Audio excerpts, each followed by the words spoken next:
L'infini se contemple indéfiniment. Ça se passe là-haut, par Éric Simon.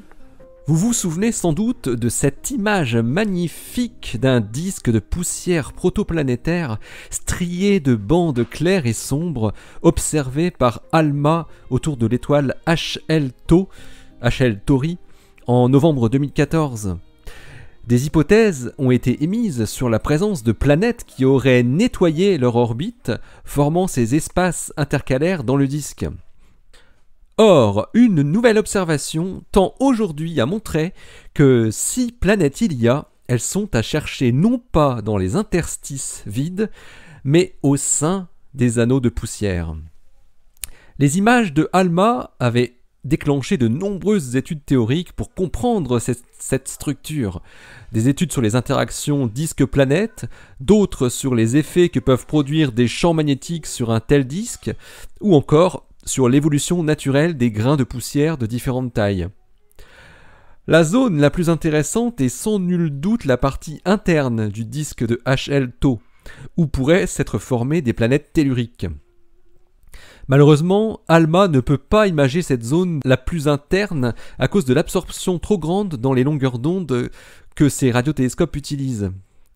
Une équipe d'astrophysiciens a donc décidé d'utiliser un autre réseau de radiotélescopes travaillant à des longueurs d'onde légèrement plus grandes, 7 mm, afin de pouvoir imager avec une très bonne résolution la partie centrale du disque de HL Tauri.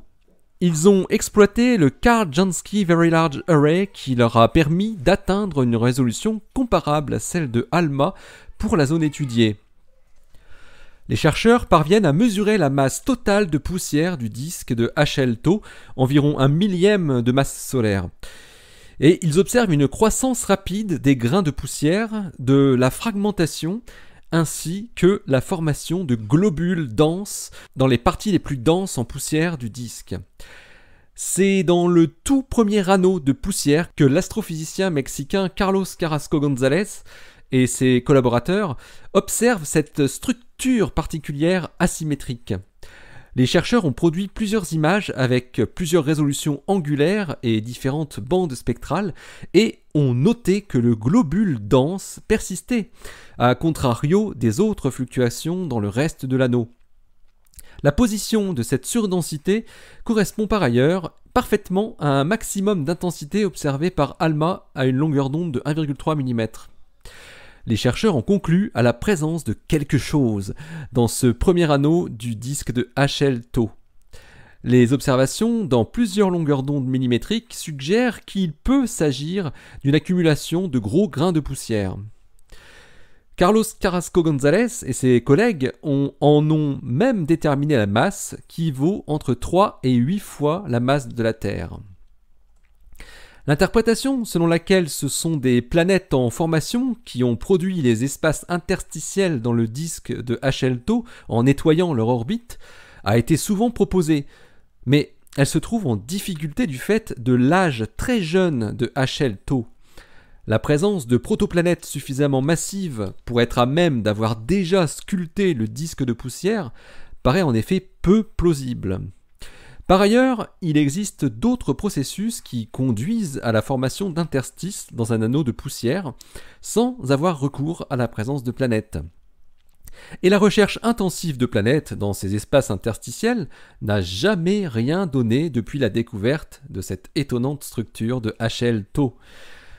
Ce que proposent Carlos Carrasco González et ses collaborateurs dans leur étude à paraître dans The Astrophysical Journal Letters, c'est que HL Tauri n'aurait pas encore formé de planète, mais serait tout juste en train de le faire par la condensation de la matière dans ces anneaux de poussière.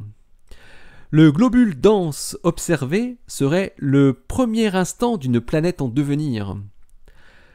Les anneaux de poussière les plus internes de HL Tauri sont très denses et massifs et peuvent facilement se fragmenter, d'après les chercheurs.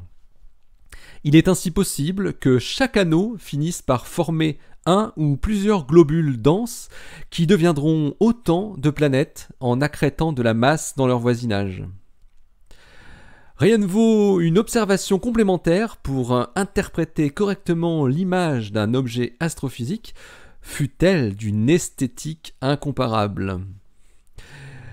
De nouvelles études sont désormais en cours pour modéliser en détail le disque de HL-TOW et essayer de montrer que le globule observé est en train de grossir en attirant à lui de la matière et à quelle vitesse cet embryon de planète peut évoluer.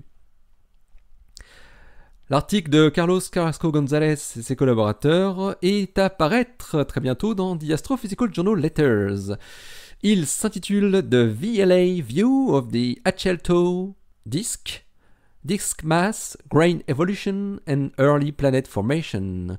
Il est en accès disponible sur le site de Preprint Archive. Vous retrouvez le lien, comme toujours, en bas de ce billet, ainsi que des superbes illustrations du beau système de HL-TOW où on distingue très nettement le globule protoplanétaire. A très bientôt sur Ça se passe là-haut. Restez bien à l'écoute sur le www.ça-se-passe-là-haut.fr, le blog où l'univers se contemple indéfiniment. Vous retrouvez ce podcast comme toujours sur iTunes ainsi que sur podcloud.fr et sur YouTube. Allez, d'ici la prochaine, portez-vous bien, restez bien les yeux au ciel et les pieds sur terre. Allez, salut!